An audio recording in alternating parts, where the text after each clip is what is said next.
Outre-mer 360 et l'Odéadom présente Agriculture des Outre-mer.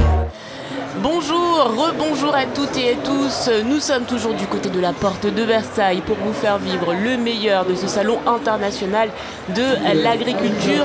Ici au stand de l'Odéadom, Outre-mer 360 donne la parole aux agriculteurs, producteurs et toutes ces personnes qui font vivre ce monde agricole des Outre-mer. Direction tout de suite la Réunion. Avec vous, Bernard Savre, bonjour. Bonjour.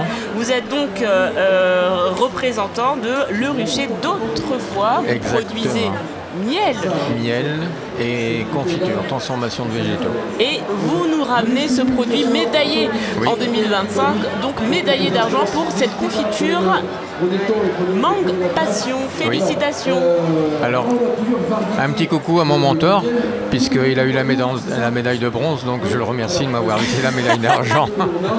L'élève dépasse le maître. Voilà. C'est la règle. C'est la nature, voilà. On est content pour lui, on est content pour vous. Alors parlez-nous un peu de cette confiture qui a décroché cette médaille d'argent. Alors, la confiture de mangue, c'est une confiture tropicale, la production de mangue, on finit la saison là, donc on travaille avec surtout la mangue typique de la Réunion, qui est la mangue José, qui est une mangue à chair très fine, très parfumée et qui se prête très très bien à la cuisson. Et maintenant on a de plus en plus de confitures mixtes, puisqu'on l'associe généralement à soit de la vanille, de la passion ou d'autres ingrédients qui font une contrebalance et qui apportent une note supplémentaire au niveau du goût et du parfum. Qu'est-ce qu'on peut retrouver d'autre au niveau de votre stand? Alors, la particularité de la Réunion et notre particularité à nous, c'est qu'on est avant tout des producteurs de miel. On est producteur de miel depuis plus de 20 ans, c'est la 20e année, et on participe donc au SIA depuis 3 ans, suite à une flambée de médailles qu'on a récoltées en 2002, puisqu'on est revenu à la Réunion avec 10 médailles, sans être présent. Et depuis ce jour-là, le président du Conseil général nous a sollicité pour être présent sur site. Et on a 3 miels qui sont, je dirais, hors normes par rapport à ce qu'on trouve en métropole et par rapport à ce qu'on peut trouver dans les autres dom-tom.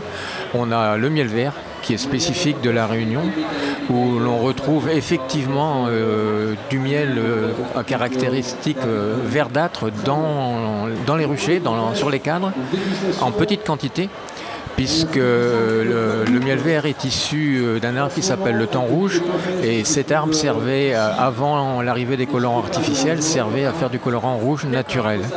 Et avec l'arrivée des colorants artificiels, l'ONF n'ayant plus de débouchés, elle a quasiment tout coupé. Donc aujourd'hui, le peu qu'on a, c'est de la régénérescence naturelle de forêt. Et les politiques, les écologistes ont poussé à la roue pour commencer à faire du reboisement sur la Réunion en thym rouge. Donc on espère pour la prochaine génération, malheureusement ça ne sera pas pour nous, mais pour la prochaine génération, on espère pouvoir vous présenter un miel de thym rouge tout vert, totalement vert. Donc la Réunion finalement précurseur aussi de ces miels, de cette filière qui pourrait peut-être se renouveler. Oui, tout à fait. Aujourd'hui, on est en pleine, on prend le réchauffement climatique en pleine figure depuis déjà 5 ans, nous, au niveau de l'apiculture, puisque sur les périodes octobre, novembre, on subit des sécheresses importantes, et sur les périodes de janvier-février, ça va faire le 3e cyclone en 3 ans. Donc on a énormément de casse au niveau végétal. Et là, la mielette bérose devait commencer dans une dizaine de jours. Le cyclone va passer dessus. Donc Garance, qui va frapper la Réunion, et nous pensons bien évidemment aux Réunionnais et Réunionnaises qui nous écoutent, qui nous regardent. Et ce miel est un miel qui a pourtant de l'avenir, puisque outre la dégustation culinaire qui vient d'y avoir sur le stand du département, il a une vocation médicinale. Il soigne la peau, les brûlures, les escarres, tout ce qui est peau, tout ce qui est cicatrisation de peau.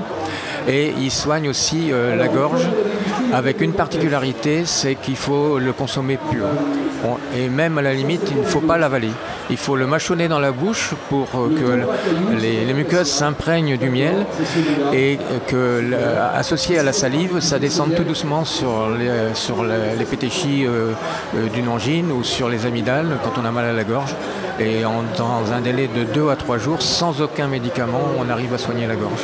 Alors, qu'est-ce qu'on peut dire justement des personnes qui viennent ici au Salon international de l'agriculture pour découvrir le miel? Est-ce qu'ils le connaissent? Est-ce qu'ils arrivent, on va dire, avec des a priori? Alors, il y a de tout.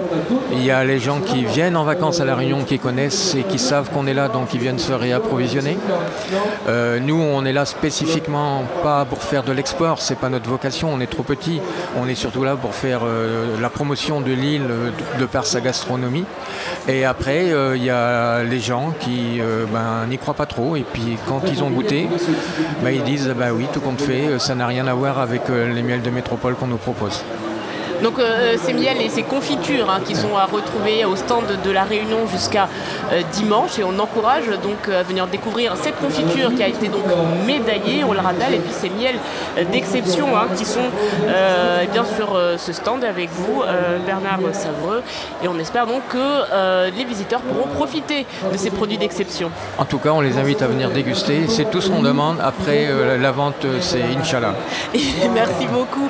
Et cet entretien donc qui arrive à son terme et que vous retrouverez sur YouTube, mais également sur les plateformes de podcast. Et puis on se retrouve très vite avec un nouvel invité.